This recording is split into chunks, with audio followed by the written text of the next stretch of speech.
আসসালামু আলাইকুম ওয়া রাহমাতুল্লাহি ওয়া বারাকাতুহু। সালাম তো যায় পাওয়া গেছে। আলহামদুলিল্লাহি রাব্বিল আলামিন ওয়াসসালাতু ওয়াসসালামু আলা রাসূলিহিল কারীম ওয়া আলা আলিহি ওয়া সাহবিহি ওয়া আহলি বাইতি আজমাইন, আম্মা বা'দ।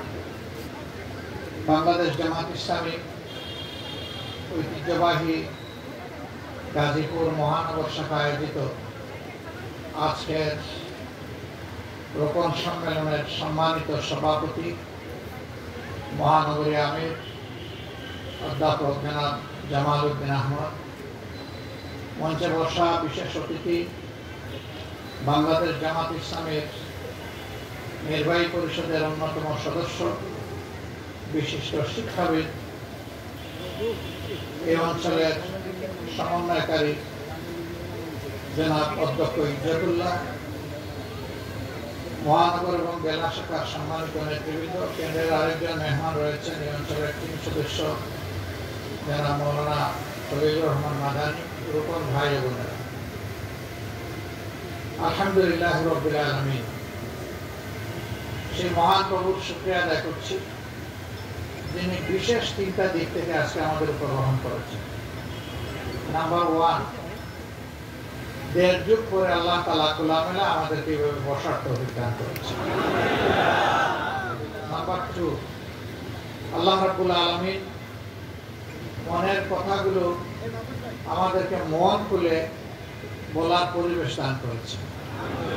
নাম্বার 3, গত 2-3 মুষলধারে বৃষ্টির পর আজকের দিনটা মোটামুটি এখন পর্যন্ত আল্লাহ তাআলা তার মেহেরবানির চাদর দিয়ে ঢেকে রেখেছেন।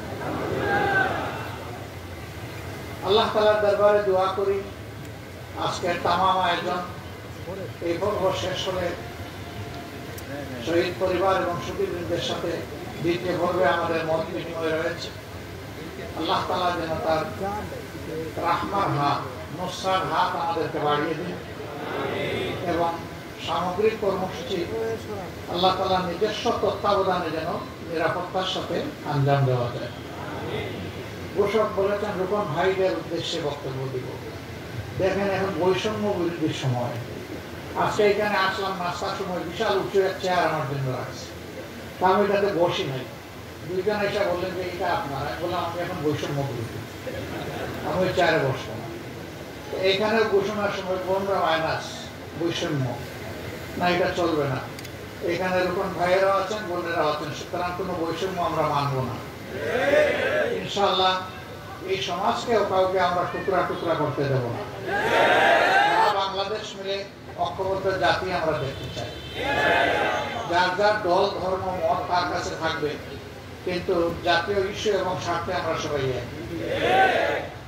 সম্মানিত রূপন ভাই ও বোনেরা, আল্লাহ তাআলার অশেষ মেহেরবানি, বাংলাদেশের 56,000 বর্গ মাইলের সবুজ এই ছোট্ট দেশটিতে আল্লাহ তাআলা 18 কোটির মতো বনি আদম পয়দা করেছেন।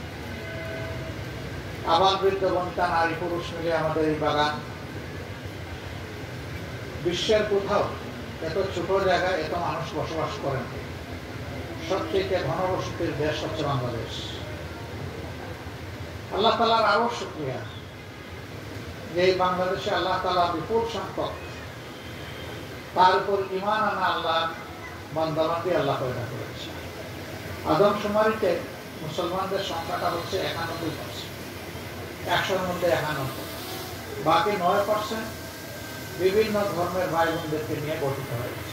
তারাও এই দেশের মানুষ, তাদের অধিকার আছে এই দেশে একজন নাগরিক হিসাবে সমস্ত নাগরিক এবং মানবীয় অধিকার ভোগ করা। আমরা অবশ্যই তাদের প্রতি সম্মান প্রদর্শন করব, কিন্তু আল্লাহ তাআলার মেহেরবানি যে মুখে মুখে এত মানুষের কালিমা উচ্চারণ হয়, এরকম সন্তানমাতিক মানুষ এটাও খুব কম দেশে বসবাস করে। সেরকম একটা দেশ আল্লাহ তাআলা আমাদেরকে দান করেছে। এই দেশটি 1757 সাল পর্যন্ত এই দেশে মুসলমানদের শাসন ছিল। পুরোপুরি এটাকে ইসলামের শাসন বলা যাবে না, কিন্তু ইসলামের অনেক নিয়ম কানুন সেখানে প্রতিষ্ঠিত ছিল। বেশ কিছু আইন বাস্তবায়িত হতো, যার ফলে মুসলমানরা সংখ্যায় মাত্র 6% ছিলেন অখণ্ড ভারত, কিন্তু তারা 650 বছর এই ভারত শাসন করেছে। তারা অস্ত্রের বলে করেননি, তারা করেছিলেন তাদের গুণাবলীর কারণ। তারা এই জমিনের সমস্ত মানুষকে ধারণ করেছিলেন তাদের অন্তরে, তারা মানবতাকে সম্মান করেছিলেন।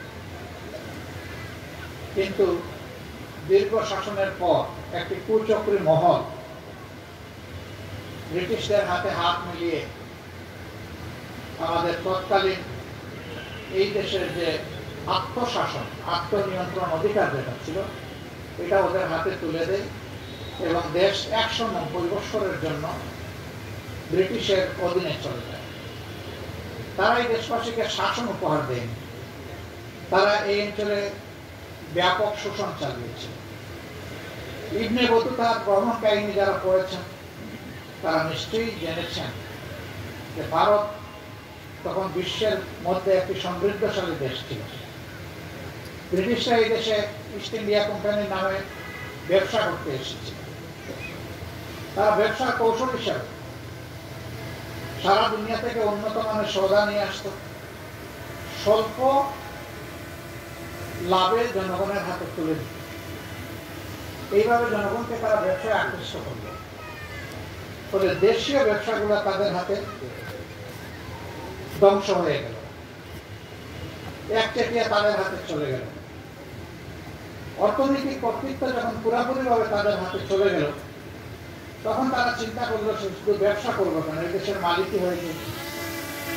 এই মালিক হওয়ার জন্য তারা সাম্রাজ্যবাদী ষড়যন্ত্র শুরু করলো এবং 190 বছর এদেশের মানুষকে তারা দাসে করল। আমরা সেই আমলের দাস ছিলাম, আমাদের পূর্বপুরুষরা দাস ছিল। এই শোষণ বঞ্চনার বিরুদ্ধে মুসলমানরা সবচেয়ে বেশি সংগ্রাম করেছে। তবে হ্যাঁ, অন্যরাও করেছে, একা মুসলমানরা করে। হাজী শরীয়তুল্লাহর আন্দোলন, খেলাফত আন্দোলন, সিপাহী জনতার আন্দোলন, এই সবগুলা ছিল মুসলমানদের মধ্যে, কিন্তু অন্যরাও করেছে, তাদেরকে আমরা সম্মান জানি। শেষ পর্যন্ত দ্বিতীয় বিশ্বযুদ্ধের পর ব্রিটিশ বাধ্য হয়েছিল ওই দেশ থেকে চলে যেতে। যাওয়ার সময় দুটি দেশ আমাদেরকে উপহার দিয়ে গেল। একটি পাকিস্তান, যা 14 আগস্ট 1947 সালে রাতের বেলা স্বাধীনতা অর্জন করলো 11:30টার সময়, আর 15 আগস্ট ভারত স্বাধীনতা অর্জন করলো ওই রাতের 12:05 সময়। ওই 35 মিনিটের মানে ব্যবধানে একটা হয়ে গেল 14 তারিখ আর একটা 15 তারিখ। পাকিস্তান যারা অর্জন করেছিলেন, এই আন্দোলনের নেতৃত্ব যারা দিয়েছিলেন, তারা বলতেন লড়কে লেঙ্গে পাকিস্তান। পাকিস্তানের মূল মন্ত্র কি লা ইলাহা ইল্লাল্লাহ, পাকিস্তানের সংবিধান কি আল কোরআন আল কোরআন। কিন্তু পাকিস্তানের 23 বছরে এই 3 স্লোগানের কোনোটারই কোনো বাস্তবায়ন পাকিস্তানের জনগণ দেখেনি, বিশেষভাবে পূর্ব পাকিস্তানের জনগণ দেখেনি। পশ্চিম পাকিস্তানের পাঞ্জাব প্রদেশ সবচেয়ে ডমিনেট করতো তখন পাকিস্তান। তাদের শাসনেই বাকি 3টা প্রদেশ ছিল, পূর্ব পাকিস্তানও ছিল। জনসংখ্যার দিক থেকে ওই 3 প্রদেশ মিলে যে পরিমাণ জনসংখ্যা ছিল, তার চাইতে বেশি ছিল পূর্ব পাকিস্তান। 11 কোটি মানুষের মধ্যে 7 কোটি পূর্ব পাকিস্তানে ছিল, 4 কোটি ছিল সারা পশ্চিম পাকিস্তান, তৎকালীন পশ্চিম পাকিস্তান। পাকিস্তানের শাসন আমলে 22 বছরের মাথায় এসে প্রথম সাধারণ নির্বাচন অনুষ্ঠিত হয়। যেই নির্বাচনে জনগণ সবাই ব্যক্তিগতভাবে তার শাসক নির্বাচনে জাতীয় সংসদে এবং প্রাদেশিক পরিষদে 2 জায়গায় তার ভোট দেওয়ার সুযোগ পায়। এর আগে এমন একটি সুযোগ 22 বছরে পাকিস্তানের জনগণ পায়। 300 আসনের 162 ছিল পূর্ব পাকিস্তান। 162 আসনের মধ্যে 160 আসনে আওয়ামী লীগ বিজয়ী হয়ে তারা পাকিস্তানের পার্লামেন্টের সংখ্যাগরিষ্ঠতা অর্জন করে। কিন্তু পশ্চিম পাকিস্তানে তাদের কোনো প্রার্থী নির্বাচিত হননি। পশ্চিম পাকিস্তানের সংখ্যাগরিষ্ঠ আসন পায় জুলফিকার আলী ভুট্টোর পাকিস্তান পিপলস পার্টি। তারা 72টি আসন লাভ করেছে। বাকি দলগুলো বাকিগুলো ভাগ ভাগ করে নিয়েছে। তখন শাসনতান্ত্রিক ট্রান্সফরমেশন হবে, পাওয়ার হ্যান্ডওভার হবে। জাতীয় সংসদের অধিবেশন ডাকা হলো। ভুট্টো সাহেবের হুমকিতে এটা স্থগিত করে দিলেন এহিয়া খান সাহেব, সামরিক প্রশাসন। এরপরেই সংকট শুরু হলো। এই সংকটের হাত ধরে এই ভুট্টো সাহেবের গোয়ার্তমের কারণে মুক্তিযুদ্ধ অনিবার্য হয়ে উঠল। শেখ মুজিবুর রহমান সাহেব বন্দী হওয়ার আগ পর্যন্ত তিনি পূর্ব পাকিস্তানকে আলাদা স্বাধীন দেশ হিসাবে তিনি ঘোষণা করেননি। বরঞ্চ বন্দী হওয়ার আগ পর্যন্ত তিনি দফায় দফায় চেষ্টা করেছেন, ডায়ালগ করেছেন এহিয়া খানের সাথে, ভুট্টোর সাথে, সারা পাকিস্তানের সংখ্যাগরিষ্ঠ নির্বাচিত দল হিসেবে পাকিস্তান শাসন করার এখতিয়ার তাকে দেওয়ার জন্য। তিনি এক পাকিস্তান রেখে সারা পাকিস্তানের প্রধানমন্ত্রী হতে চেয়েছিলেন। এটা তার ন্যায্য অধিকার ছিল, কিন্তু এটা দেওয়া হয়নি। সংকট সৃষ্টি হলো। লাখো মানুষের প্রাণের বিনিময়ে বাংলাদেশ মুক্তিযুদ্ধের মধ্য দিয়ে স্বাধীন হল। স্বাধীনতার পূর্বে আওয়ামী লীগ মানুষকে আশ্বস্ত করেছিল, পাকিস্তানিরা এসে আমাদেরকে শোষণ করেছে, আমরা নির্বাচিত হলে আমরা সুশাসন উপহার দেব, শোষণ করব না। আমরা সমাজে ন্যায় বিচার এবং সমতা নিয়ে আসবো, সামাজিক সুবিচার এবং মানবিক সাম্য কায়েম হবে। কিন্তু আসলেই তার এই দেশবাসীর কপালে জুটল না। দেশ স্বাধীন হলো। শেখ মুজিবুর রহমান সাহেব 10 জানুয়ারি পাকিস্তানের কারাগার থেকে মুক্ত হয়ে বাংলাদেশে আসেন, শাসনভার হাতে নিলেন। তিনি 75 সালের 15 আগস্ট পর্যন্ত দেশ শাসনের সুযোগ পেয়েছিলেন। এই সময়ের ভিতরে তাদের দেওয়া কোনো ওয়াদাই তাদের পক্ষে পূরণ করা সম্ভব হয়নি। মানুষের মধ্যে বিভিন্ন ধরনের বঞ্চনা থেকে ক্ষোভ সৃষ্টি হয়েছিল এবং একটি মর্মান্তিক ঘটনার মধ্য দিয়ে তাকে প্রায় সপরিবারে দুনিয়া থেকে বিদায় নিতে হয়েছিল। এরপরে পট পরিবর্তন হলো, পরপর 3 প্রেসিডেন্ট পরিবর্তন হলেন। একটা পর্যায়ে গিয়ে জিয়াউর রহমান সাহেব বাংলাদেশের দৃশ্যপটে আসলেন এবং তিনি শাসন ক্ষমতা হাতে নিলেন। গণভোট হলো, বিভিন্ন প্রক্রিয়ার মধ্য দিয়ে তিনি রাজনীতিতে আসলেন। আওয়ামী লীগ সমস্ত দল নিষিদ্ধ করে একদলীয় বাকশাল যেটা কায়েম করেছিল, এই জায়গায় তিনি আঘাত দিলেন। তিনি এক দলের পরিবর্তে বহুদলীয় রাজনীতির রাস্তা খুলে দিলেন। তিনি জামাতে ইসলামীকে আলাদাভাবে খুলে দেন। সবাই এই রাস্তা খুঁজে পেয়েছিল বলে জামাতে ইসলামী এই রাস্তা দিয়ে হেঁটেছে, সকল দল হেঁটেছে। এমনকি শেখ মুজিবুর রহমান সাহেব যে আওয়ামী লীগকে নিষিদ্ধ করেছিলেন, সেই আওয়ামী লীগও তাদের নামে আবার রাজনীতি করার সুযোগ পেল। অনেকে ধারণা করেন যে শুধু জিয়াউর রহমান সাহেব জামাত ইসলামীকেই সুযোগ করে দিয়েছিলেন। না, প্রথম দফায় সকল ইসলামী দল নিষিদ্ধ করা হয়েছিল 72 সালে। এরপরে 75 সালে এসে সকল দল নিষিদ্ধ, নিজের দলও নিষিদ্ধ, আওয়ামী লীগও নিষিদ্ধ। এই সব কিছু নিষিদ্ধ করে বাকশাল কায়েম করা হয়েছিল। সেটা বেশি দিন লাস্টিং হয়। এরপরে জিয়াউর রহমান সাহেব এসে ওই অবস্থা পরিবর্তন করলেন, বহুদলীয় রাজনীতি বাংলাদেশে শুরু হয়। 1979 সাল থেকে বাংলাদেশ জামাতে ইসলামী তার যাত্রা স্বাধীন বাংলাদেশে পুনরায় শুরু করল প্রকাশ্যে।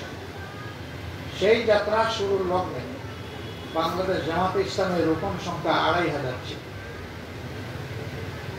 হাজারো ঘাত প্রতিঘাতের মধ্য দিয়ে সংগঠন আজকে এই জায়গায় আল্লাহ তাআলা এনে দাঁড় করিয়েছে।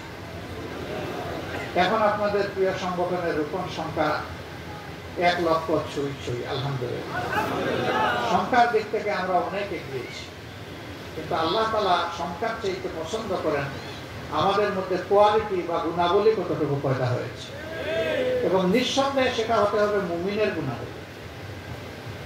এটা বাহ্যিক দৃষ্টিতে দুনিয়ার আউটস্ট্যান্ডিং লিডারশিপ বা ক্যাপাসিটি যেটা বলা হয় ওটা না, যেখানে প্রচুর ধোঁকাবাজির জায়গা আছে, মিথ্যার আশ্রয় নেওয়া, জনগণকে প্রতারিত করা, চটকদার বক্তব্য দেওয়া, ওয়াদা পূরণ না করা, এর যথেষ্ট স্কোপ যে জায়গায় আছে ওই কোয়ালিটি নয়।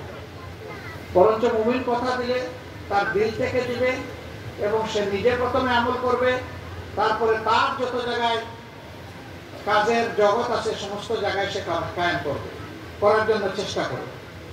একজন মুমিন হিসাবে ব্যক্তিগত পর্যায়ে, তার পারিবারিক পর্যায়ে এবং সামাজিক পর্যায়ে তার যতগুলো দায়িত্ব আছে সে কথা দিলে সেগুলো পালন করবে। বাংলাদেশ জামাত ইসলামী প্রথমে কমিটেড আল্লাহ তাআলার কাছে, ওয়াদাবদ্ধ আল্লাহর কাছে। কার কাছে? এটা আমরা যারা রুকনিয়তের শপথ নিয়েছি, ইন্না সলাতি ওয়া নুসুকি ওয়া মাহইয়ায়া ওয়া মামাতি লিল্লাহি রাব্বিল আলামিন বলে, শুধু তাদের না, আমরা শপথ ঝালাই করেছি এর না। যারাই হযরত ইব্রাহিম আলাইহিস সালাতু ওয়াস সালামের রূহানী সন্তান যে মনে করবেন, তাদের সকলেই এই শপথ নিয়েছেন, বুঝে হোক না বুঝে হোক।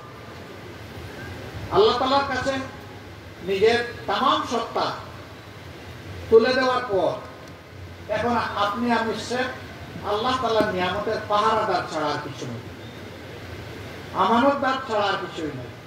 এর কর্তৃত্ব আমার নয়, কর্তৃত্ব আল্লাহ রাব্বুল আলামিন। এখানে আজকে যারা বসে আছে, ওই ঝালাই করা শপথের মানুষগুলো বসে আছে। রুকনিয়তের মান মর্যাদা কাজ বাংলাদেশ জামাত ইসলামের গঠনতন্ত্রে বলা আছে, কিন্তু এটি যথেষ্ট নয়। একজন রুকন, তার মান হবে কি? ওয়ালাকাদ কানা লাকুম ফি রাসূলিল্লাহি উসওয়াতুন হাসানাহ। আল্লাহ তাআলার রাসূলের জীবনে যতগুলা নেক আমল আছে, আমলে সালেহ আছে, আল্লাহর একজন বান্দা, প্রিয় নবীর একজন উম্মত জান প্রাণ উজাড় করে চেষ্টা করবে, সে ওইটাকেই অনুসরণ করবে। আল্লাহ তাআলার আনুগত্যের বাস্তব নমুনা হচ্ছেন মুহাম্মদুর রাসূলুল্লাহ সাল্লাল্লাহু আলাইহি ওয়াসাল্লাম। আল্লাহ এবং আল্লাহ রাসূলের আনুগত্যের বাস্তব নমুনা হচ্ছেন সাহাবায়ে কেরাম রিদওয়ানুল্লাহি তাআলা আলাইহিম আজমাইন। প্রিয় রাসূলের সাহাবীদের জামাত, তারা হচ্ছেন এই দুই সত্তার আনুগত্যের সোনালী রূপ। এই দুই জায়গাকে যতদিন পর্যন্ত মুসলমানরা নিষ্ঠার সাথে অনুসরণ করবে, মুসলমানরা পথ হারাবে না। আর এই দুই জায়গাকে মুসলমানরা যখনই ভুলে গিয়েছে অথবা ভুলে যাবে, তখন কপালের দুর্ভোগ অটোমেটিক্যালি নেমে আসবে, এটা কেউ প্রতিরোধ করতে পারবে না এই সত্যি কারণে। সম্মানিত ভাই ও বোনেরা, আজকে মুসলিম বিশ্বের অবস্থা কোথায়? দেখেন আজকে লেবাননের অবস্থা, গাজা ফিলিস্তিনের অবস্থা, মিশর, তিউনিসিয়া, আলজেরিয়ার অবস্থা, মরক্কোর অবস্থা, ইরাক, সিরিয়া, ইরানের অবস্থা, তারপরে ইয়েমেনের অবস্থা, সুদানের অবস্থা। আপনি যেদিকে দৃষ্টি ফেলবেন দেখবেন যে সব জায়গায় একটা মহা অস্থিরতা চলছে, এবং সেই অস্থিরতা সবকিছু যে আমাদের তৈরি তা না। যারা আমাদেরকে নিয়ে খেলতে চায় তাদের তৈরি, এবং তাদের পাতা ফাঁদে আমরা পা দিয়ে বসেছি। এতগুলো মুসলমান দুনিয়ায় বাস করে, 140 কোটি থেকে 150 কোটি। এত মুসলমান নিয়ে তো মুসলমানরা স্পেন বিজয় করেন। মুসলিমেও কিছু মুসলমান, বিভিন্ন রেওয়াতে যেটা পাওয়া যায় যে 50 জন মুসলমান নিয়ে স্পেন তারা পদার্পণ করেছিলেন। তারপরে আলহামদুলিল্লাহ ইউরোপকে মানবিক সর্বোচ্চ সভ্যতা তার উপহার দিয়েছে, কিন্তু ক্ষমতা হারানোর জ্বালা প্রাণী হিসাবে লাভ হতে পারেন নাই। এই জন্য মুসলমানদের বিরুদ্ধে তার ষড়যন্ত্র অব্যাহত ছিল। শেষ পর্যন্ত কর্ডোবা তাদের অধিকৃত হল, এবং স্পেনের জাতীয় মসজিদে সবাইকে ঢুকে পুড়িয়ে হত্যা করা। আর শাসকরা যারা ভোগ বিলাসে লিপ্ত হয়েছিলেন, আল্লাহকে ভুলে গিয়ে দুনিয়াকেই তারা নিজেদের প্রভু বানিয়ে নিয়েছিলেন, তারা সামনের দরজায় এসে মোকাবিলা করে মরলেন না, তারা পিছনের দরজায় পালাইয়া সমুদ্রে গিয়ে মারা গেলেন। এই পরিণতি তাদের হয়েছে। মুসলমানদের পিছনে যাওয়ার কোনো রাস্তা নেই। মুসলমানদের রাস্তা শুধুই একটা, সিরাতুল মুস্তাকিম, এবং এটা জান্নাতের মঞ্জিলের দিকে। মাঝখানে থামার কোনো জায়গা নেই, কোনো সাব স্টেশন নাই, স্টেশন একটাই, ফাইনাল ডেস্টিনেশন, চূড়ান্ত মন্তব্য একটাই, সেটা হচ্ছে আল্লাহ তাআলার জান্নাত। এবং এই পর্যন্ত যাওয়ার জন্য যত পথ খরচ মুমিনের জোগাড় করতে হবে তাই করতে হবে। বাংলাদেশ 18 কোটি মানুষের দেশ, এটি একটি সাজানো ফুলের বাগান, কিন্তু দফায় দফায় যারা দেশ শাসন করেছেন তারা এই বাগানের সঠিক পরিচর্যা করতে পারেননি। মালি হয়ে ঢুকে বাগানের মালিক বনে গিয়েছিলেন। তারা মালিক কাজ করেন না। শাসকদের পরিচয় হচ্ছে তারা বাগানের মালিক নয়। কিন্তু সেই মালিক যখন মালিক হয়ে যায় তখন এই বাগানের আর কোনো মর্যাদা রক্ষা পায় না। এই বাগান অনিবার্য ধ্বংসের দিকে চলে যায়। সমাজ সেটাই সাফার করছে। বলবেন হ্যাঁ, আমরা যারা এখানে বসেছি আমরা তো মোটা দাগে খোলা চোখে দেখতে পাচ্ছি, বড় বড় বিল্ডিং হচ্ছে, সুন্দর সুন্দর রাস্তা হচ্ছে, পোল কালভার্ট হচ্ছে, উড়াল সেতু হচ্ছে, এক্সপ্রেস ওয়ে হচ্ছে। এগুলা কি আমাদের উন্নয়ন নয়? হ্যাঁ, এগুলা উন্নয়ন। এগুলা অবকাঠামোগত উন্নয়ন, যদিও এর পিছনে ব্যাপক দুর্নীতি হয়েছে। দুর্নীতি না হলে যা উন্নয়ন আমরা খালি চোখে দেখছি, হয়তো তার 4 গুণ উন্নয়ন হওয়া সম্ভব ছিল। কিন্তু যে জিনিসটা সবচেয়ে বেশি আমরা হারিয়েছি এটি হচ্ছে আমাদের নৈতিকতা। পাকিস্তান আমলে আমরা ছোট মানুষ ছিলাম। জেলাগুলা তখন বিশাল বিশাল ছিল, 19টা জেলা ছিল। কোন জেলায় সরকারি কোন কর্মকর্তা ঘুষখোর হলে সারা জেলায় জানাজানি হতো যে একটা ঘুষখোর আসছে। আর এখন যদি কোনো এলাকায় একজন সৎ মানুষ আসে তাহলে সবাই বলে যে এই একজন সৎ মানুষ পাওয়া গেছে। পুরা বিষয়টা 180 ডিগ্রি অ্যাঙ্গেলে ঘুরে গেছে। আমাদের সমাজটা এই জায়গায় এসে দাঁড়িয়েছে। শেষবার আমাকে যখন অ্যারেস্ট করে নিয়ে গেল, একজন কর্মকর্তাকে আমি জিজ্ঞেস করলাম, আপনি কি 5 বার নামাজ পড়েন? তো দেখি যে হেসিটেট করে। আমি বললাম যে কেন? এখন তো আপনি আর তো শুনছে না, ক্যামেরা লাগানো আছে। উনি পুলিশের একজন সিনিয়র কর্মকর্তা, বলতেছে ক্যামেরা লাগানো আছে। উনি নিজেই গোয়েন্দা বিভাগের লোক, আবার বলতেছে আমার পিছনে গোয়েন্দা লাগানো আছে। আমি বললাম তাহলে একটু আস্তে করে বলি। যে 2 ওয়াক্ত মোটামুটি পড়ি আর বাকিগুলো এলোমেলো হয়েছে। কেন? বলে যে ফজর আর এসা করতে পারি, এটা কেউ দেখে না আমার বাড়িতে গিয়ে, বাকিগুলো করতে পারে কেউ দেখে না। মানে বলে যে এখন কেউ যদি নামাজ পড়ে বলে যে অশিবির। আলহামদুলিল্লাহ, নামাজ পড়া যদি শিবিরের মানে স্বীকৃতি হয়, আমরা তো আল্লাহ দরবারে চাই বলি আল্লাহ যেন স্বীকৃতি দান করে। সে বললো শুধু এখানেই না, আরো আছে। আমি আর কি আছে? আমাদের ডিপার্টমেন্টের বিভিন্ন ফাংশন হয়, মাঝে মাঝে আমরা একটু গেট টুগেদার করি, ফ্যামিলি গেট টুগেদার। আমার ওয়াইফ এখানে আসে না। আমার সিনিয়র একজন আমাকে জিজ্ঞেস করতেছেন, তোর ওয়াইফ কি জঙ্গি না? তো স্যার এটা বললেন কেন? ফাংশনে বাকিরা আসে, তোর ওয়াইফ আসে না কেন? এটা তার পার্সোনাল ম্যাটার, সে আসতে আগ্রহী। বলে যে আমরা এই জগতে বসবাস করছি। এই কথাটা কে বললেন?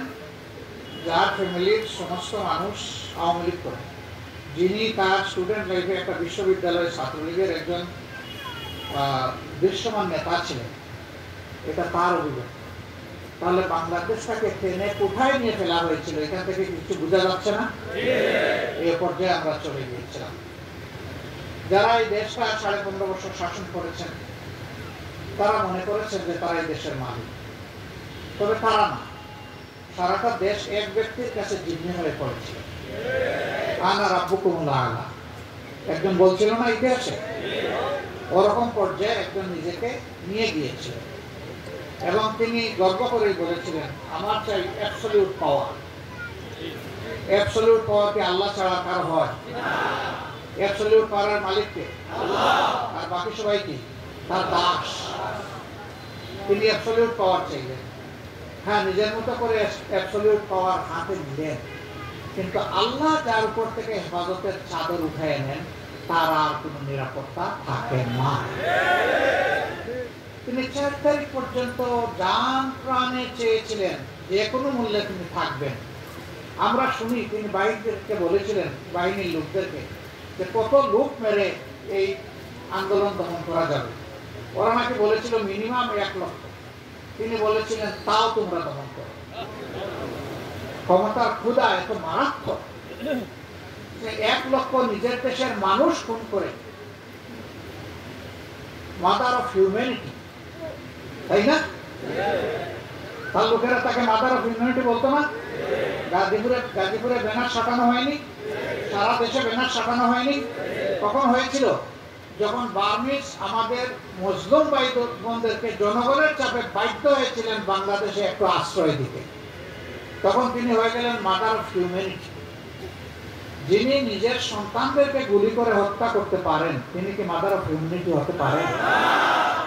দুই মা এক শিশু নিয়ে দাবি করেছিল সমানভাবে। বিচারক দেখলো কেউই দাবি ছাড়ে না, বললো তলোয়ার নিয়ে আসো। দুইজনের একজন জিজ্ঞাসা করলো তলোয়ার দিয়ে কি করবেন? ও আপনারা তো দাবি কেউ ছাড়ছেন না, আমি দুই টুকরা করে দুইবার দুইজনকে দিয়ে দেব। ওই আল্লাহর দোহাই আপনি এই কাজ করবেন না, ওরে দিয়ে দেন, আমার দরকার। ও তখন খুশি বকবকা। বিচারক তখন বললেন যে ওরে অ্যারেস্ট করুন। ও মিথ্যাবাদী, মা হয়ে নিশ্চয়ই তার সন্তান দুই টুকরা হোক এটা কোনো মা চাইতে পারে। ঠিক অনুরূপ ভাবে দেশের শাসক হয়ে একজন তার দেশের মানুষকে খুন করবে, তার শাসন করার কোন বৈধ অধিকার থাকতে পারে না। সে অধিকার তারা বহু আগে হারিয়েছে। সবচেয়ে মুসলিম দলের নাম বাংলাদেশ জামাত ইসলামী, ইসলামী ছাত্র শিবির, শ্রমিক কল্যাণ ফেডারেশন, ইসলামী ছাত্রী সংস্থা, কাউকে তারা বাদ দেয়। দফায় দফায় তারা আমাদের জীবন, ইজ্জত এবং সম্পদের উপরে আঘাত দিয়েছে। আমাদের মাথার কাজ পরপর 11 জন শীর্ষ দায়িত্বশীলকে বিচারিক হত্যাকাণ্ডের মাধ্যমে দুনিয়া থেকে বিদায় করেছে। এই অন্যায়ের প্রতিবাদ করতে গিয়ে আরো 500-র অধিক মানুষকে তারা খুন করেছে। আল্লাহ তাআলার দরবারে দোয়া করি আমাদের সম্মানিত দায়িত্বশীলবৃন্দ এবং সহকর্মীবৃন্দ যাদেরকে নির্মমভাবে হত্যা করা হয়েছে, আল্লাহ তাদেরকে মর্যাদাবান শহীদ হিসাবে করুন। আল্লাহ তার জান্নাতের সবুজ পাখি হিসাবে তাদেরকে ডানাগুলো সংযোজন করে দিন, তারা যেন উড়ে বেড়াতে। সম্মানিত ভাই বোন, অনেকগুলা শাহাদতের কাহিনী আপনারা শুনেছেন। লক্ষ্মীপুরের জামাত ইসলামের নায়েবে আমির ছিলেন ডাক্তার ফয়জাল। রাতের 12:30টার সময় আমি খবর পেলাম যে একটু আগে তাকে হত্যা করা হয়েছে। ডুবন্ত মানুষটাকে উঠায় নিয়ে তার ছাদের উপর নেওয়া হয়েছে, সেখানে রাইফেলের বার দিয়ে পিটানো হয়েছে, মাথা গুঁড়া করা হয়েছে, তারপর উপর থেকে নিচে ছুড়ে নিয়েছে। নিচে পড়ে তার মগজ চতুর্দিকে ছিটকায় পড়েছে, রক্তে ভেসে গেছে আঙ্গিনা, বাড়ির আঙ্গিনা। পরিবারের সদস্যরা করুণ এই দৃশ্য দেখছেন আর আল্লাহর দরবারে ফরিয়াদ করছে। আমি পেটে পেটে রাত্রে 3টার সময় ধরলাম। ওনার স্ত্রী তখন ওই অঞ্চলের দায়িত্ব ছিল, কুমিল্লা নোয়াখালী অঞ্চল। আমি ফোন দিলাম, জিজ্ঞেস করলাম যে ভাবি কেমন আছেন। তিনি অত্যন্ত স্পষ্ট গলায় বললেন আলহামদুলিল্লাহ ভালো আছে। এই কথা শুনে আমি একটু চিন্তিত হয়ে গেলাম, আমি কি কোনো রং জায়গায় ফোন করেছি। আমি কিছু সময় চুপ থাকলাম। তিনি আমাকে বললেন যে আপনি কি কোনো সন্দেহ করেছেন? বললাম আপনি কি মার্জিয়া পা? বলে হ্যাঁ আমি মার্জিয়া। বললাম যে আমি আল্লাহ শুকরিয়া আদায় করি আপনি যে ভাষায় আল্লাহ তাআলার হামদ প্রকাশ করেছেন। আমি ইমপ্রেসড। আমি দোয়া করি আমার আল্লাহ যেন আপনার এই হামদের উপরে ইমপ্রেসড হন। তিনি বললেন ভাই কেন আমি আল্লাহ শুকরিয়া আদায় করবো না? আজই সকালে আমি, আমার স্বামী, আমার পুত্রবধূ একসাথে বসে আমরা নাস্তা করেছি। হঠাৎ করে দেখলাম যে আমার স্বামী কাঁদছেন শিশুদের। আমার ধারণা হয়েছিল বুকে তার হয়তো হার্টের কোনো ব্যথা হবে, যেভাবে তিনি কাঁদছেন। আমি থড়ি থড়ি করে উঠে গিয়ে ওনার পাশে দাঁড়ালাম, পিছনের দিকে একটু মাজা করলাম, সামনের দিকে একটু হাতটা বুলালাম, জিজ্ঞেস করলাম যে আপনার কি ব্যথা হচ্ছে? তিনি হাত নেড়ে বললেন না, মুখে কোনো জবাব দিলেন না। আপনি কাঁদছেন কেন? কোনো জবাব নেই। বারবার জিজ্ঞেস করে আপনি কাঁদছেন কেন? জবাব নেই। এরপরে আদো আদো গলায় এক সময় নিজেকে সামলায় বললেন এত আলিম উলামা সংগঠনের শীর্ষস্থানীয় দায়িত্বশীল একের পর এক তাদেরকে খুন করা হচ্ছে, আল্লাহ ওদেরকে শহীদ হিসাবে কবুল করবেন, আমি কি শহীদ হব না?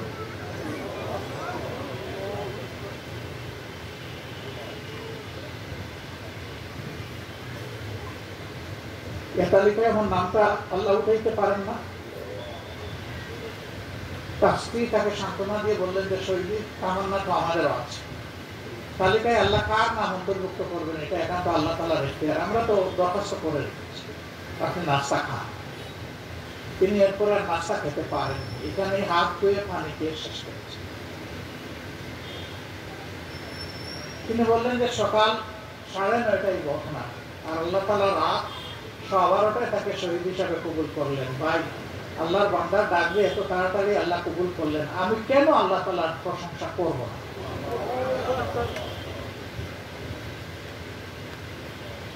আলহামদুলিল্লাহ, আল্লাহ তাআলা এই ধরনের মা এবং বোন আমাদেরকে দান করেছেন, আল্লাহ শুকরিয়া। একজন মানুষ তার আল্লাহর উপর কতটা আস্থাশীল হবে, নির্ভরশীল হবে, ইতমিনানের কাল ধরে।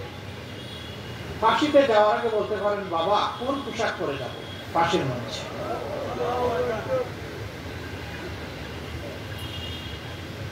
আরেকজনকে তার আইনজীবীরা গিয়ে বলতেছে যে সরকার চায় আপনি সরকারের কাছে প্রাণ ভিক্ষা চান। তিনি জবাব দিচ্ছেন, যার নিজের প্রাণীর মালিক সে নয়, সে আমাকে কি প্রাণ ভিক্ষা দিবে? সকল প্রাণের মালিক যিনি, আল্লাহ যতদিন আমাকে পছন্দ করবেন তিনি যেন তার সন্তুষ্টি এবং হেদায়েতের উপরে আমার বাঁচায় রাখেন।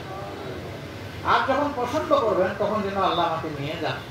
তবে আমার চাওয়া আল্লাহ তাআলার কাছে শহীদি মওত। তো তোমরা যদি এখান থেকে আমাকে ছুটায় নাও, তাই তো শহীদি মওতের একটা চান্স আমি হাতছাড়া করব। এখন যিনি সেই দণ্ড নিয়ে জেলের মধ্যে আছেন, তিনি আমাদের কাছে মেসেজ পাঠালেন যে আমাকে নিয়ে থানা আসা করবেন না, আল্লাহ যদি ফয়সালা হয়ে যায় তাই তাড়াতাড়ি আল্লাহর কাছে আমাকে যেতে দিন। এ কথা আজ থেকে 2.5 বছর আগে। আলহামদুলিল্লাহ, আল্লাহ তাকে এখনো বাঁচিয়ে রেখেছেন। আমার মন বলে আল্লাহ যখন বাঁচিয়ে রেখেছেন তার মাধ্যমে আল্লাহ কিছু দেখাবেন। আমরা সেটাই আল্লাহ তাআলার কাছে চাই। সম্মানিত ভাই বোনেরা, এদের ক্ষমতার লিপ্সা এত মারাত্মক, এই ক্ষমতায় আসার জন্য লগি বইটা দিয়ে মানুষ করতে হচ্ছে। এই অক্টোবর মাস প্রকাশ্য দিবলিকে ঘোষণা, এরা আত্মপরিচয় দিয়ে বলছে আমরা খুনি। এরপরে দেখেন ক্ষমতায় আসলো, ক্ষমতা চিরস্থায়ী করার জন্য এরা বিডিআরের সদর দপ্তর পিলখানায় 57 জন চৌকস দেশপ্রেমিক সেনা অফিসারকে হত্যা করে, তাদের পরিবারের সদস্যদেরকে শারীরিক, মানসিক এবং ইজ্জতের উপরে হামলা করল, খুন করলো, লাশগুলা ট্রেনের মধ্যে ভাসায় দিল, আগুনের লাশ।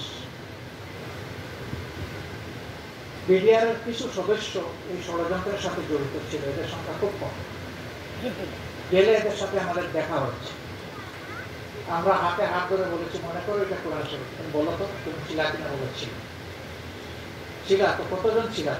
বলেছেন আমরা সব মিলে 50 জনের কম। এ কাজের জন্য কি করেছো? বলে যে আমরা 22টা মিটিং করেছি অমুক অমুক নেতার বাড়ি। কিন্তু তদন্তে ওই যাদের বাড়িতে হয়েছে তাদের কারণ আলোচনা, ওদের সবকে বাদ দিয়ে বিরোধী দলের নেতা কর্মীদেরকে ফাঁসানোর চেষ্টা করা হয়েছে। আর একটা বাহিনীকে পুরাপুরি ধ্বংস করে দেওয়া হলো বিডিআর। যদি 50 জন 100 জন জড়িত থাকে অবশ্যই তাদের শাস্তি হওয়া উচিত এবং এদের ফাঁসি হওয়া উচিত। কিন্তু তাদের জন্য 15,000 সদস্যকে কেন শাস্তি দিতে হবে? 15,000 বিডিআর সদস্যের চাকরি চলে গেল, 500-র অধিক লোকের বিরুদ্ধে ফাঁসির আদেশ হলো, জেলের ভিতরে বিভিন্ন পর্যায়ে 500-র কাছাকাছি লোক তাদের মারা গেল। অনেকের অবস্থা এমন, যুবক মানুষ বিয়ে করেছে, 26 দিনের মাথায় জেলে চলে এসেছে। 3 বছর 4 বছর যাওয়ার পরে সে তার ওয়াইফকে চিঠি লিখেছে, আমার যাত্রা অনিশ্চিত, তোমাকে আল্লাহ যৌবনের একটা নিয়ামত দান করেছেন, আমি তোমাকে মুক্ত করে দিলাম, তুমি এখন তোমার জীবনের সিদ্ধান্ত নিতে পারো। অধিকাংশ পরিবারের চাপে এরকম তরুণীদের বিয়ে হয়ে গেছে। আবার কোনো কোনো তরুণী বলছে না, এটাই যদি আল্লাহর ফয়সালা হয় আমি ধৈর্য ধরব। তারা কি রকম কষ্ট যন্ত্রণা বুকে চাপা দিয়ে আছে চিন্তা করুন। সেই লোকদের একটা অংশ এখনো জেলে আছে। ওদেরকে দেখলেই তাদের সাথে যে গাদ্দারিটা করা হয়েছে এটা আমাদের মনকে মুছড় দেয়। ক্ষমতার সিঁড়ি হিসাবে তাদেরকে স্কেপগোট বলির পাঠা বানানো হয়েছে। আমরা এই সরকারের কাছে দাবি জানাতে চাই তাদের ব্যাপারটা যৌক্তিকভাবে দেখে তাদেরকে মুক্তির ব্যবস্থা করে দেওয়া, আর যারা শাস্তি পাওয়ার উপযুক্ত তাদের শাস্তি বাস্তবায়ন করা। এটাই হবে ন্যায় বিচারের দাবি। অনেকের বহু মামলায় তার যে শাস্তি ছিল এটা শেষ, এখন একটা মামলা দিয়ে ঝুলিয়ে রেখেছে বিস্ফোরক মামলা। এটা কোনো বিচার করে না, সাক্ষীও নেয় না, ফেলে রেখে দিয়েছে বছরের পর বছর। ওরা কেন রেখেছিল আমরা বুঝছি। ওরা যে অপরাধ করেছে এই বাহিনীর বিরুদ্ধে ওরা আতঙ্কে ছিল, এই বাহিনীর সদস্যরা ছাড়া পেলে ওদের খবর আছে, এই জন্য তাদেরকে পচিয়ে মারার জন্য ওরা সিদ্ধান্ত নিয়েছে। এখনকার সরকারের দায়িত্ব হবে ন্যায় বিচার কায়েম করা। আমরা কারোর পক্ষে কিংবা বিপক্ষে নই, আমরা ন্যায় বিচারের পক্ষে। সম্মানিত ভাইয়েরা, এইভাবে হাজার আবর্জনায় বাংলাদেশ ভরে গেছে। বিচার বিভাগ শেষ, পুলিশ বিভাগ শেষ, সিভিল ব্যুরোক্রেসি শেষ, আমাদের সামাজিক স্ট্রাকচার শেষ, পারিবারিক ব্যবস্থাপনা শেষ, আমাদের শিক্ষা শেষ, সবগুলোকে ধ্বংস করা হয়েছে। এখন এই আবর্জনা পরিষ্কার করার জন্য বর্তমান সরকারের উপরে এসে দায়িত্বগুলো পড়েছে। তারা কোনো নির্বাচিত সরকার নয় এবং তারা চেয়ে এখানে আসে। জাতীয় ঐক্যমতের ভিত্তিতে তাদের উপরে দায়িত্ব দেওয়া হয়েছে। দোষে গুণে মানুষ, আমারও দোষ আছে, তাদেরও কারো ব্যক্তিগত পর্যায়ে থাকতেই পারে, কিন্তু জাতির যে দায়িত্ব তাদের উপর পড়েছে, এ দায়িত্ব পালন একা তাদের দায়িত্ব নয়, এ দেশবাসীর সমস্ত দেশবাসীর দায়িত্ব। তাদের ন্যায়সঙ্গত সকল কাজে সমর্থন এবং সাহস যোগানো, তাদেরকে সাহায্য করা আমাদের দায়িত্ব। কিন্তু তারা যদি জাতীয় আকাঙ্ক্ষার বিরুদ্ধে গিয়ে কিছু করেন তাহলে তাদেরকে আমরা ধরিয়ে দিব, সংশোধন করব। যদি সংশোধন না করেন আমরা প্রতিবাদ করব, প্রতিবাদ না মানেন আমরা প্রতিরোধ করব। কিন্তু এই সব কিছুর আগে তাদেরকে সাহায্য করা আমাদের দায়িত্ব। আমরা আশা করি যে সাহায্যের পরিবেশই তারা নিশ্চিত করবেন, অন্য কোনো কিছুর প্রয়োজন হবে না ইনশাআল্লাহ। সম্মানিত ভাই বোনেরা, জামাতে ইসলামী কি চায়? জামাতে ইসলামী চায় যিনি সমস্ত মাখলুকের খালিক, তিনি তার মাখলুকের ব্যাপারে সবচেয়ে প্রেমময়, দরদি, তিনি রব, সবাইকে তিনি সব ধরনের প্রয়োজন পূরণের একমাত্র মালিক। তার খাজানা থেকেই সবার জন্য যাবতীয় যে এই অক্সিজেন আর আলো থেকে শুরু করে এভরিথিং আসে আল্লাহ তাআলার পক্ষ। সেই মাবুদ মেহেরবানি করে শুধু মানব জাতি নয়, বিশ্বের শৃঙ্খলা বিধানের জন্য তিনি দায়িত্ব দিয়েছেন মানব জাতি। আর সেই মানব জাতি কোন বিধানে এই শৃঙ্খলাটা বিধান করবে, সেই বিধানটা আল্লাহ যুগে যুগে নবী পয়গম্বরদেরকে দান করেছে। যেহেতু অতীত নবীদের সেই কিতাবগুলো অবিকল নেই, এই জন্য আল্লাহ তাআলা শেষ কিতাব এবং শেষ নবী দিয়ে এইটাকে পরিসমাপ্তি করেছে। আল-ইয়াওমা আকমালতু লাকুম দীনাকুম ওয়া আতমামতু আলাইকুম নি'মাতি ওয়া রাদিতু লাকুমুল ইসলাম দীনা। সূরা আল-আনামের 3য় আয়াতের অংশ আল্লাহ তাআলা এর মাধ্যমে বলছেন যে আজকে আমি পরিপূর্ণ করলাম, সিলিং করে দিলাম, এটাই হক, এর বাইরে কোনো হক নেই। তোমরা যা কল্যাণ চাও এখানে, এর বাইরে কোনো কল্যাণ নাই। সেই বিধান আমাদের বিধান, সেই আদর্শ আমাদের আদর্শ। আসমানের নিচে জমিনের উপরে এর চাইতে আর কোনো উত্তম আদর্শ নয়, কাছাকাছিও কোনো আদর্শ নেই। সেই আদর্শের আমরা ধারক বাহক, নিজেদেরকে আমরা পরিচয় দিচ্ছি। আমি সেই ধারক বাহক হওয়ার জন্য আমার যে প্রস্তুতি সেটা আমাকে নিতে হবে।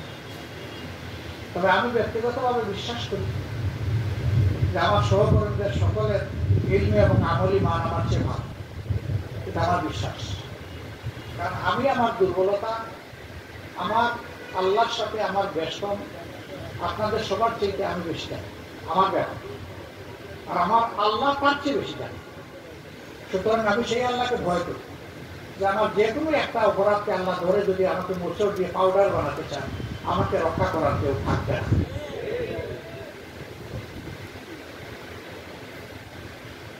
এবং এটা যদি আল্লাহ করেন তাই এটা হবে আল্লাহ তাআলার সুবিচার, ইনসাফ। কিন্তু তার গফুরুর রহিম নামের খাতিরে যদি আল্লাহ আমাকে ক্ষমা করেন, আমাদের সবাইকে ক্ষমা করেন, এটা হবে আমাদের উপরে ইহসান।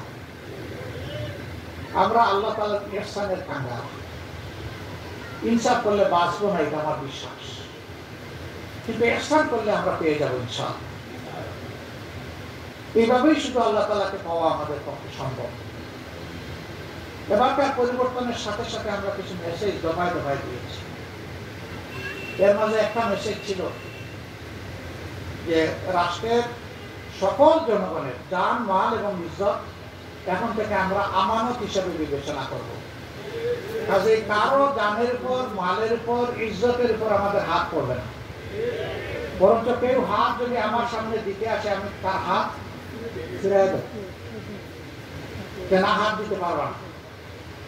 আল্লাহ তাআলার শুকরিয়া আদায় করি, 18 কোটি মানুষের এই দেশে, সমাজের সব জায়গায় সহকর্মীরা আছেন, কিন্তু আজ পর্যন্ত নির্ভরযোগ্য কোনো অভিযোগ এই ব্যাপারে আমাদের কাছে আসে। আমি যেখানে যাই, প্রশাসনের লোকদের সাথে দেখা হলে আমি জিজ্ঞেস করি, আমাদের লোকদেরকে বের করে দিয়েই জিজ্ঞেস করি, বলুন তো একেবারে খোলা মনে বলুন, আমাদের লোকদের বিরুদ্ধে কোনো দেশপ্রেমের অভিযোগ কোনো জায়গায় আছে? বলে জি না, আপনাদের ব্যাপারে এখনো আমাদের কাছে কোনো অভিযোগ। তাহলে ঠিক আছে, অভিযোগ নাই। যদি অভিযোগ আসে, আপনি নিয়ে বসবেন, কথা বলবেন, ইনশাআল্লাহ যদি ভুল হয় তারা সংশোধন করবেন। আর আপনারা যদি দেখেন যে তারা সংশোধন হচ্ছেন না, আমাদেরকে জানাবেন। আমরা তাদেরকে ডেকে নিয়ে বুঝাই, অথবা এখানে এসে বুঝাই, অথবা অন্য কোনো ব্যবস্থা নেই, সে দায়িত্ব আমাদেরকে শরীর করে। আলহামদুলিল্লাহ, এটা আমাদের কৃতিত্ব নয়। আমরা যে আল্লাহর উপর তাওয়াক্কুল করি, সেই মাবুদের দিকে, যে এত কলুষতার জোয়ারের মধ্যে আমাদের কর্মীদেরকে আল্লাহ ধৈর্য করার এবং দায়িত্বশীল আচরণ করার তৌফিক দান করেছেন, আলহামদুলিল্লাহ। সম্মানিত ভাই বোনেরা, এরপরে আমরা মেসেজ দিয়েছিলাম যে এই দেশে বিভিন্ন ধরনের লোক বসবাস করেন, কে সংখ্যায় বেশি আর কে কম, এটা আমাদের বিবেচ্য বিষয়। কোন ধর্মের একজন মানুষ যদি এই দেশে বসবাস করে, তারও অধিকার আছে আমার মতো রাষ্ট্রীয় সকল নাগরিক অধিকার ভোগ করা। কোরআন তাকে দায়িত্বশীলতার জায়গা থেকে সহযোগিতা করতে হবে। আলহামদুলিল্লাহ, আমরা বিভিন্ন ধর্মের নেতৃবৃন্দের সাথে বসেছি, সারা বাংলাদেশেই বসা হচ্ছে, হয়তো এখানে বসা হয়েছে। They feel comfort, আমাদের সাথে বসতে তারা স্বস্তি বোধ করে। একটা কথা তারা আমাদেরকে দায়ী করে, যে এই বসাটা যদি আরো বহু আগে হতো, তাহলে আমরা এবং সমাজ উপকৃত। এটার জন্য আমরা লজ্জিত, আমরা হয়তো সেইভাবে আগে বসতে পারিনি, এটা আমাদের দোষ, আমরা স্বীকার করি। কিন্তু এটাও ঠিক যে আমাদেরকে তো কখনো বসতে দেওয়া হয়, আমাদের সদিচ্ছা কাজে জাগবে সেই পরিবেশটাও তো খুঁজে পাবে। এবার দেশ এবং জাতিকে সব ষড়যন্ত্রের কবল থেকে আল্লাহ রক্ষা করবেন, কিন্তু আমাদের নাগরিক দায়িত্বের অনুভূতির জায়গা থেকে এই বিষয়টা আল্লাহ আমাদের অন্তরে জাগিয়ে দিয়েছিলেন। আমরা মূল থেকেই তাদেরকে আমরা কি এটা বোঝানোর চেষ্টা করছি এবং বাস্তবে তারা তাই করছে। ঢাকা মহানগরী উত্তরের কেন্দ্রীয় মন্দিরে আমরা গিয়েছিলাম, সেখানে অন্যান্য দলের নেতৃবৃন্দ ছিল। তারা আমাদের যাওয়া উপলক্ষে সেখানে একটা খোলা সমাবেশের আয়োজন করেছে। সেই আয়োজনে নেতৃবৃন্দ তারা বক্তব্য রাখতে গিয়ে একটা কথা বললেন, যেটা ইতিহাসে রেকর্ড হয়ে থাকে। তারা বললেন যে 53 বছরে এই স্বাধীন বাংলাদেশে একটা মাত্র দল যারা আমাদের সম্প্রদায়ের 1 ইঞ্চি জমি অন্যায়ভাবে দখল করে, আমাদের কোনো সম্পদ লুণ্ঠন করে নাই, আমাদের মা বোনদের ইজ্জত তারা হরণ করে নাই। আজকে নির্দ্বিধায় বলছে এই দলটির নাম জামাত ইসলাম। অন্যান্য দলের লোকেরাও ছিলেন। সাথে সাথে তারা বলেছে আপনারা কেউ মাইন্ড করবেন না, যা আমরা বুঝি তাই বলছি, যা আমরা পেয়েছি, যা আমরা দেখেছি সেটা আমরা বলেছি। আমি সবার প্রতি আহ্বান জানাই, দেশটা তো শুধু জামাত ইসলামী না, দেশটা তো আপামর জন্য অন্যান্য দলেরও। আসুন আমরা সবাই মিলে এই জায়গায় যাই, যে আমরা মিলেমিশে থাকবো, যার যার অধিকার নিয়ে থাকবো। আমরা মন্দির পাহারা দিয়েছি, আপনারা দেখেছেন, আপনারাই পাহারা দিয়েছেন। কিন্তু আমার প্রশ্ন হলো, কোনো একটা বিশেষ ধর্মের ধর্মীয় উপাসনালয় পাহারা দিতে হবে কেন? ভীতি হচ্ছে এই কারণে যে কিছু দুষ্কৃতিকারী কোনো দুর্ঘটনা ঘটাতে পারে এই আশঙ্কায়, তাই না?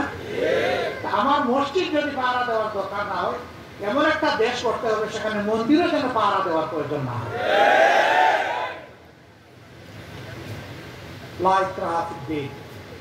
ইসলাম কার উপর চাপিয়ে দেওয়ার বিষয় না, বরঞ্চ ইসলাম স্বস্তির সাথে সবাইকে নিয়ে চলার বিষয়। আমরা সেটাই চাই। বাংলাদেশে ইনশাআল্লাহ এটা হবে।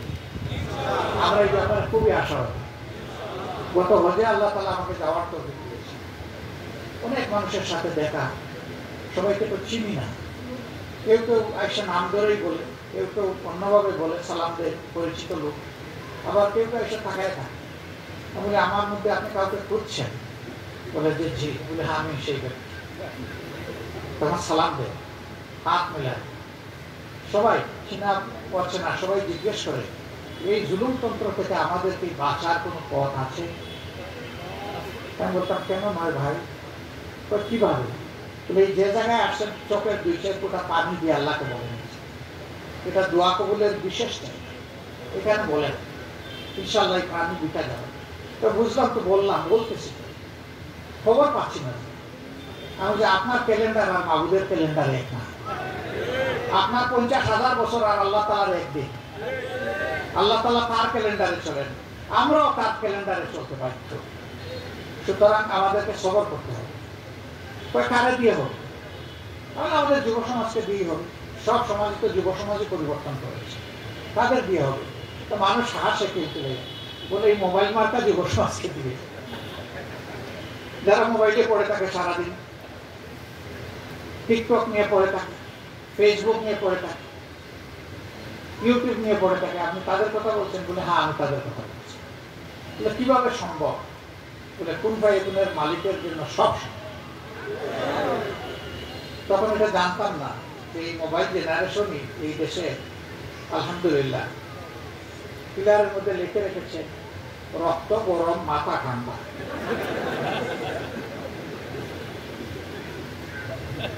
আপনারা দেখেছেন?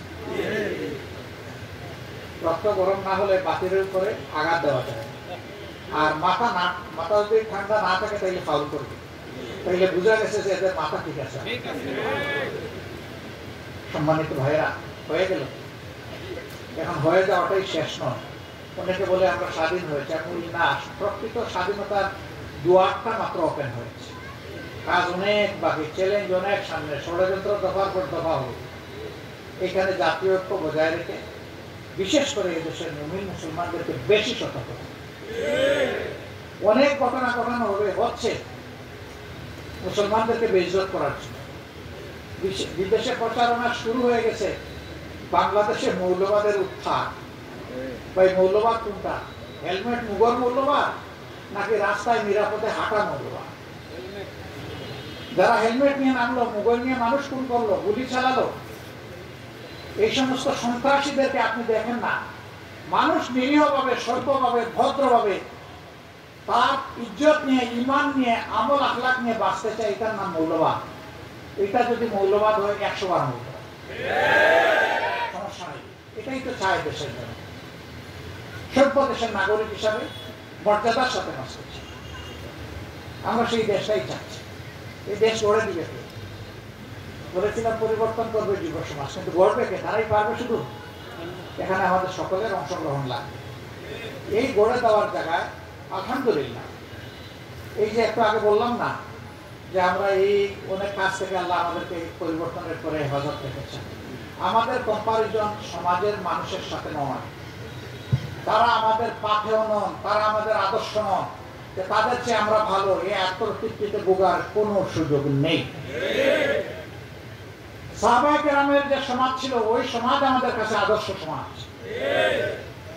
আমরা সেই সমাজের নাগরিক হওয়া হচ্ছে আমাদের টার্গেট। সুতরাং আমাদের কম্পারিজন বর্তমানে বিদ্যমান যারা, তাদের সাথে নয়। কেউ খারাপ করলো বলে আমি একটু ভালো করলাম, তাই আমি অনেক ভালো হয়ে গেছি, এটা আমাদের ক্যালকুলেশন না। আমাদের ক্যালকুলেশন রাসূল করিম সাল্লাল্লাহু আলাইহি সাল্লামের সাহাবীরা নকশা কদম, রাসূল পাক সাল্লাল্লাহু আলাইহি সাল্লাম যেভাবে চলেছেন আমি সেইভাবে চলছি। এই চলার শপথ আমরা যারা নিয়েছি, 10 দফা কাজ আমরা যারা নিজেদের বুকে টেনে নিয়েছি কমপক্ষে 10 দফা। সেই 10 দফা আমাকে A to Z পালন করতে হবে। তাহলেই আমি আশা করি যে শপথের কারণে, যে কুরবানির কারণে, যে পরীক্ষা উত্তীর্ণ হওয়ার কারণে রাসূল পাক সাল্লাল্লাহু আলাইহি সাল্লামের রূহানী পিতা, আমাদেরও রূহানী পিতা হযরত ইব্রাহিম আলাইহিস সালাতু সালামকে মিল্লাতের বাবা বানানো হয়েছে, সেই বাবার যোগ্য সন্তান আমরা হতে পারবো ইনশাআল্লাহ। ইব্রাহিম খলিলুল্লাহ, যিনি আগুনে পুড়েছেন, যিনি কলিজার টুকরা সন্তানকে শুধু আল্লাহর জন্য জবাই করেছেন, আল্লাহ তাকে রক্ষা করেছেন, এটা আল্লাহর ব্যাপার। তিনি কিন্তু খালিস দিলে ইন্না সলাতি ওয়া নুসুকি ওয়া মাহইয়ায়া ওয়া মামাতি লিল্লাহি রাব্বিল আলামিন বিসমিল্লাহি আল্লাহু আকবার। তিনি ঠিকই ছুরি চালিয়েছেন, রক্ত ঠিকই এসে তার চেহারায় পড়েছে, কিন্তু তিনি যে রক্ত চেয়েছিলেন, তিনি যার গলায় ছুরি চালিয়েছিলেন, আল্লাহ তাকে রক্ষা করেন, সেটা আল্লাহ তাআলার ব্যাপার। তিনি তার পরীক্ষায় উত্তীর্ণ।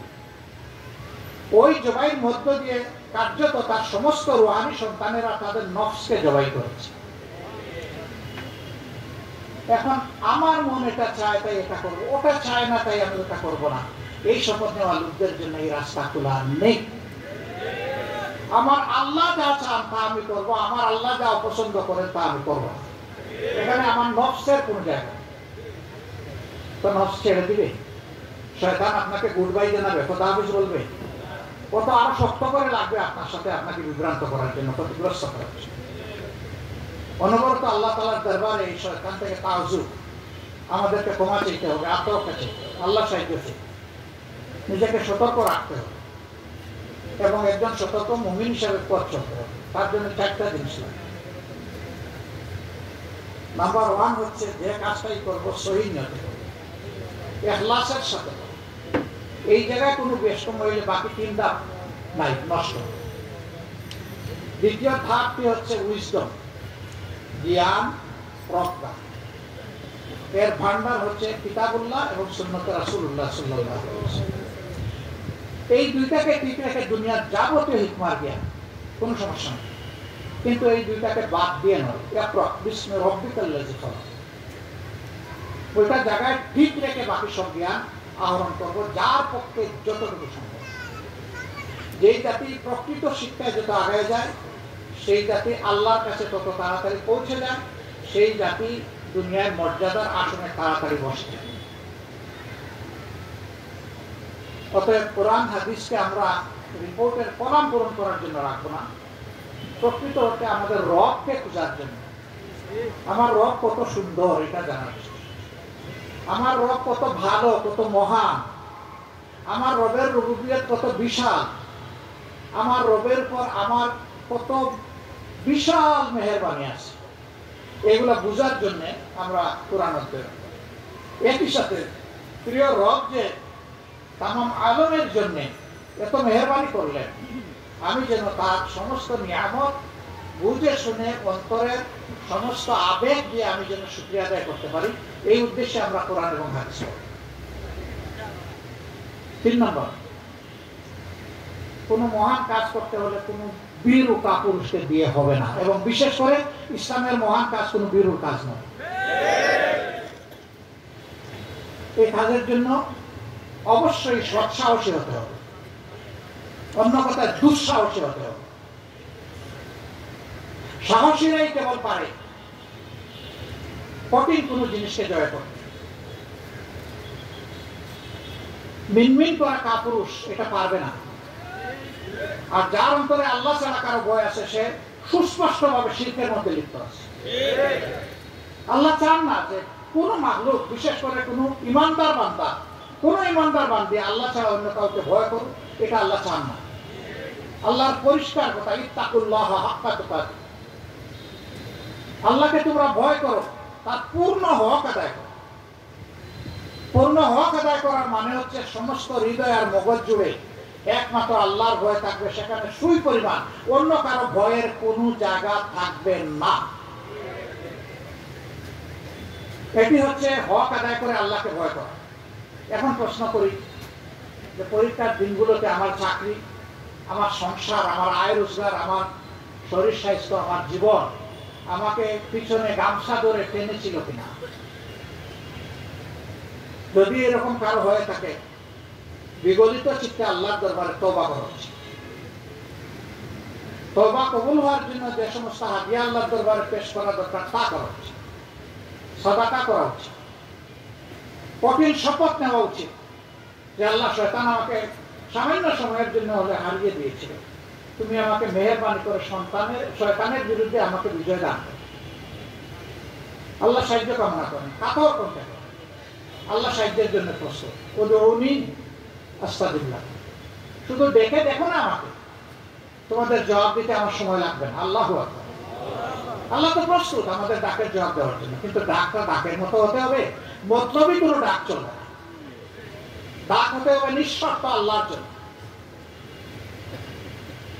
তাহলে সৎসাহস আমার লাগবে আল্লাহর পথে চলতে গেলে। শেষ জিনিসটা হচ্ছে, আমার প্রথম তিনটা আছে কিন্তু আমি অলস, আমাকে দিয়ে কাজ হবে, আমাকে অবশ্যই ইফোর্টিভ হতে হবে, আমাকে আমলে কর্মে অত্যন্ত স্মার্ট হতে হবে। এখন স্মার্ট বললে বোঝায় টুংটাং কিছু ইংলিশ আর চিনচিনা কিছু ড্রেস, এর নাম বুঝে স্মার্ট। আসলে সে স্মার্ট নয়, যে কাজে কর্মে স্মার্ট, যে তার কাজটা সর্বোত্তম পন্থায় উঠে আনতে পারে সেই স্মার্ট। ওই স্মার্টনেস আমাদের লাগবে, ওটা ছাড়া আমাদের চলবে না। আমরা অফিসে স্মার্ট, নামাজে স্মার্ট, ইবাদতে স্মার্ট, আমি আমার সওমে স্মার্ট, আমি আমার সাদাকায় স্মার্ট, আমার হজে স্মার্ট, সব জায়গায় আমার স্মার্টনেস থাকে।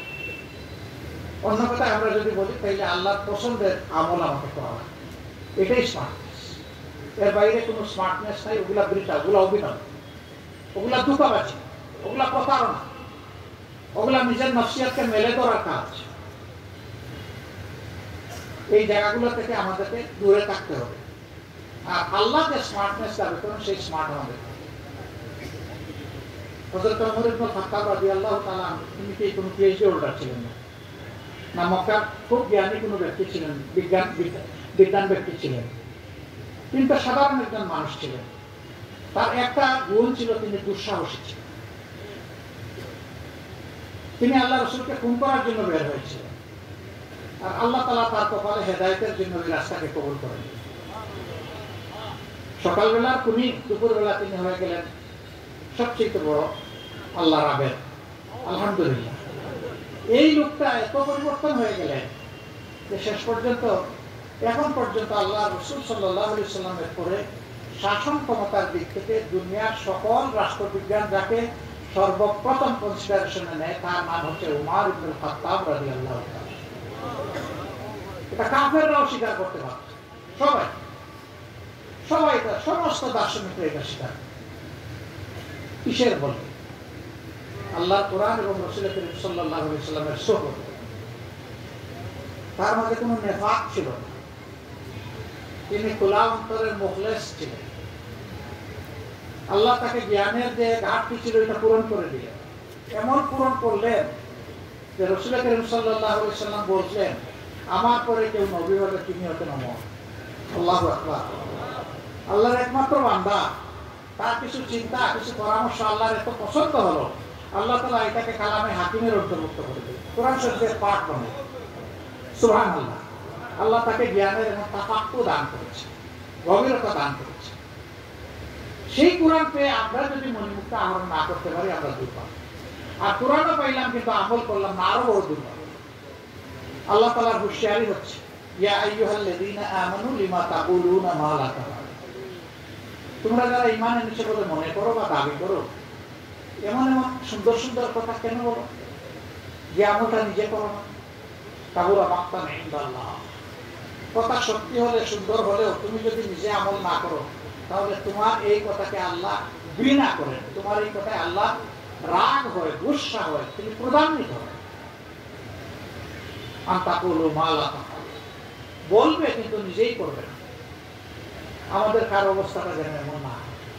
আমাদের আউয়াল পরিচয় হচ্ছে আমার দাঁড়িয়ে আল্লাহ, কিন্তু এত সব বড় বড় আমিরদের কি সময় আছে মানুষকে, সাধারণ মানুষকে দাওয়াত দেওয়া? ওনারা মাস শেষে খাজনা ঠিক মতো আদায় করবেন আর হিসাব মিলাবেন, তাই না? মাঠের কর্মীরা কিরকম দাওয়াত দিল, কতজনের কাছে পৌঁছলো, কতজনের মৌখিক স্বীকৃতি পেল, কতজনের ফর্ম ফিল আপ করালো, কতটা বই বিলি হলো, কতটা সমর্থক ফর্ম পূরণ হলো, বা কতটা লিফলেট বিতরণ হলো, কতটা সাধারণ সভা হলো, এগুলোর হিসাব নেবে। দায়িত্বশীলরা এই হিসাব নেওয়ার বাইরে মানুষকে দাওয়াত দেওয়ার কি আসলে কোনো সময় আছে আমাদের? কি বলবেন না আপনার? আছে? শিওর? অবশ্যই আছে। এবং সবার আগে আপনাকে আমল করতে হবে। আপনি নিজের আমল না করে আপনার অবস্থান কর্মীকে কোনো কথা বলার সামান্য কোনো অধিকার আপনার নেই। অধ্যাপক গোলাম আজম রাহিমাহুল্লাহ বলতেন, 10টা ইঞ্জিনকে যদি 10টা বগিকে যদি একটা ইঞ্জিনের সামনে লাগাই দেয়, ওই 10টা বগি ইঞ্জিনকে 1 ইঞ্চি পরিমাণ টেনে সরাইতে পারবে না। কিন্তু 20টা বগির সামনে যদি একটা ইঞ্জিন জুড়ে দেওয়া হয়, ও ঠিকই তত্ত্ব করে এগুলোকে টেনে নিয়েছে। তো সেই ইঞ্জিনই তো ইঞ্জিন খুঁজে বের করবে। আমাদের প্রত্যেকের এই দায়িত্বশীলদের ইঞ্জিন হোক সার্চ ইঞ্জিন, এটা খুঁজে খুঁজে বের করবে মণিমুক্তা কোথায় আছে। রাসূল করিম সাল্লাল্লাহু আলাইহি ওয়াসাল্লাম যদি কাফেরদের জন্য নাম ধরে দোয়া করতে পারেন, ও রব্বুল আলামিন, তোমার গোলামের হাত শক্তিশালী করার জন্য তুমি আমর ইবনুল খাত্তাব, ওমর ইবনুল খাত্তাব আর আমর ইবনে হিশাম, এই দুইজন কমপক্ষে একজন আমাকে দিয়ে আমার হাত শক্তিশালী করে। আল্লাহ রাব্বুল আলামিন তার নবীর ডাক তো কবুল করলেন। তো ওমর ইবনুল খাত্তাব দিলেন, কিন্তু আমর ইবনে হিশামের কপালে জুটল না। আমর ইবনে হিশাম মানে হচ্ছে আবু জাহল। সে কিন্তু আর হেদায়েত পেল না। তার পরিণতি হলো বদরের খুব শেষ পর্যন্ত তার জায়গা হলো। অহংকার করে সেখানে গিয়েছিল, কাবাগরে রোগকে এমনই ধরে চিৎকার দিয়ে বলেছিল, হে কাবাগরের মালিক, আজকে যে সত্যের উপর আছে তাকে তুমি মর্যাদা দিও, সম্মানিত করিও, বিজয়ী করিও। আর যে অসত্য মিথ্যার উপরে আছে তুমি লাঞ্ছিত করে দুনিয়া থেকে তাকে নিশ্চিহ্ন করে দিও। আল্লাহ তার দোয়া কবুল করেছে, সেভাবেই সে নিশ্চিহ্ন হয়েছে। আমরা কেন সমাজের এই সমস্ত পটেনশিয়াল লোকদের জন্য আল্লাহর দরবারে নাম ধরে দোয়া করবো না? সেটাই করে ওনারা আসলে আমাদের নেতৃত্বে কিছু সমস্যা হবে? চেয়ার চলে যাবে, জায়গা দখল হয়ে যাবে, জান্নাতে জায়গা পাবো না? কিছুই না। বরঞ্চ এইরকম লোক যত আসবে দুনিয়াও আল্লাহ সম্মানিত করবেন, আখিরাতে আরো বেশি সম্মান। আমরা জানি না কার দ্বারা কি হবে না হবে, আল্লাহ ভালো চান। হযরত ওমর ইবনে খাত্তাব রাদিয়াল্লাহু তাআলা আনহু ঈমান কবুল করার আগ পর্যন্ত দীর্ঘ একটা সময় রাসূল করিম সাল্লাল্লাহু আলাইহি সাল্লাম দারুল আরকামে অনেকটা আত্মগোপন অবস্থায় দিনের কাজ সম্পাদন করেছে। এর আগে হযরত হামজা রাদিয়াল্লাহু তাআলা আনহু ইসলাম কবুল করেছে। আরবের এই দুইজন দুর্দর্শ যোদ্ধা সেনাপতি যখন ইসলাম গ্রহণ করলেন, তখন তারা আল্লাহ রসুলকে প্রস্তাব দিলেন যে, আল্লাহ রসুল, এখন ইনশাআল্লাহ আপনি কাবা ঘরে গিয়ে সালাত আদায় করেন। তারা দুই দিক থেকে দুই সারিতে পাহারা দিয়ে আল্লাহ রসুলকে কাবা ঘরে নিয়ে গেলেন। এই দুইজন আসার আগে তো এই কাজটা হয়নি। তাইলে সমাজের এই লোকগুলো আমাদের লাগবে না? অতএব এই লোকগুলোর জন্য চোখের পানি দিয়ে আল্লাহর দরবারে চাইতে হবে। তারা আমাদের আশেপাশে আছেন, দূরের কেউ নয়। মন আমাদের উদার করতে হবে, বড় করতে হবে। আমাদের মন হবে মানবতার বিছানা। কিন্তু এমন এক ছুটছুটে জাতি আমরা গড়ে তুলেছি, আমার অপছন্দের কারো ছায়ায় আমার পা পড়লে ওটা উজুতে আমার পা পবিত্রতা আসবে না, গোসল করা না। ওই রাস্তায় গেছে, আপনি এই রাস্তায় গেলেন কেন? এরকম একটা জাতি আজও। আমরা কি বনের জঙ্গলের পশু না যে মানুষের সাথে আমরা চলতে পারবো না? সমাজের এই মানসিকতা অবশ্যই আমাদেরকেই পরিবর্তন করতে হবে ইনশাআল্লাহ। কে ভালো পাইল আর কে পাইল না, we does not care or bother. আমরা এটাকে পাত্তাই দিই। আমি আল্লাহকে ভয় করে করছি কিনা ওটাই আসল জিনিস। আমার বিবেক আমাকে সমর্থন দিচ্ছে কিনা ওটা আসল জিনিস। সুতরাং মুমিনরা কখনো কোনো ব্যাপারে হীনমন্যতায় ভুগবে না যদি সে হেদায়েতের উপর এবং সিরাতুল মুস্তাকিমের উপর। সারা দেশের মানুষ মুমিন হোক, এটাই তো একজন মুমিনের কামনা হোক। একজন দুর্দান্ত জালেম সে কাফের হয়ে মারা যাক, একজন মুমিন কেন সেটা কামনা করবে? হ্যাঁ, মুমিনের দায়িত্ব হচ্ছে আল্লাহর কাছে দরখাস্ত পেশ করা, সে যা চায় আল্লাহর কাছে পেশ করে। কিন্তু আল্লাহর কাছ থেকে মঞ্জুর করাইয়া নেওয়ার এখতিয়ার কোনো মুমিনের নাই। মঞ্জুরির একক সিদ্ধান্ত আল্লাহ রাব্বুল আলামিন। আমরা আল্লাহর কাছে দরখাস্ত পেশ করবো, মঞ্জুরির ব্যাপারটা আল্লাহর উপর ছেড়ে দেবো। যেমন ওমর ইবনুল খাত্তাব কবুল হয়েছে, আমর ইবনে হিশাম কবুল হয়নি। এই জন্য আল্লাহ রাসূল তো কোনো আফসোস করেন না। বরঞ্চ যখন বলা হলো যে আবু জেহেল নিহত হয়েছে, তখন হযরতে সাদকে আল্লাহ রাসূল পাঠালেন, সাদ তুমি নিজ চোখে দেখে এসে আমাকে সাক্ষী দাও। তিনি ফিরে এসে বললেন, হে আল্লাহ রাসূল, এই কাফের সব শেষ করা হয়েছে। যার জন্য তিনি দোয়া করেছিলেন, সেই যখন দিনকে মিটাইতে নবীর বিপক্ষে অস্ত্র হাতে ময়দানে নেতৃত্ব দিয়েছিল, তখন আল্লাহ রাসূল ওটাই করে নিয়েছিলেন। অতএব দিনের মুখোমুখি হয়ে যারা চলে আসবে, তাদের ব্যাপারে আর কোনো ছাড় নেই। এখানে প্রেম ভালোবাসার কোনো জায়গা নেই। এখানে সাদা সাদাই, কালো কালোই, কিন্তু এর বাইরে সমস্ত জায়গায় প্রেম এবং ভালোবাসা মানুষের জন্য থাকবে ইনশাআল্লাহ। আর তা হবে শুধুমাত্র আল্লাহ তাআলার জন্য। তখন ভাই বোনেরা, আমরা সময় ঠিক করে ফেলেছি, আমি কথা বাড়াবো না। বলছিলাম যে 4টা গুণে রোপণদেরকে অবশ্যই গুণান্বিত হতে হবে। আমরা যদি গুণান্বিত হই, আমাদের সহকর্মীরা গুণান্বিত হবে, আলোকিত হবে, আমরা আলোকিত হব, সহকর্মীদেরকে আলোকিত করব, দেশবাসীকে আলোকিত করব ইনশাআল্লাহ। এখন শুধুই সামনে চলা, পিছনে তাকানোর আমাদের কোনো সুযোগ নেই। আমরা পিছনে নিয়ে কামড়া কামড়ি করবো না, আমরা সামনের দিকে এগিয়ে যেতে চাই। আল্লাহ আমাদেরকে সাহায্য করবে। আল্লাহ তাআলা আমার এই ভাই বোনদের হায়াতে, সেহাতে, ইজ্জতে, ইলমে, আমলে সব ধরনের বারাকা দিয়ে আল্লাহ পরিপূর্ণ করে দেয়। যারা অসুস্থ আছেন তাদেরকে আল্লাহ তাআলা সুস্থতার নিয়ামত দান করুন। যারা ঋণের জালে বন্দী আছেন, আল্লাহ তাআলা তাদেরকে মুক্তির ব্যবস্থা করে দেন। যারা বিভিন্ন পেরেশানিতে আছেন, আল্লাহ তাআলা তাদের পেরেশানি দূর করে দেন। আসসালামু আলাইকুম ওয়া রাহমাতুল্লাহি ওয়া বারাকাতুহু।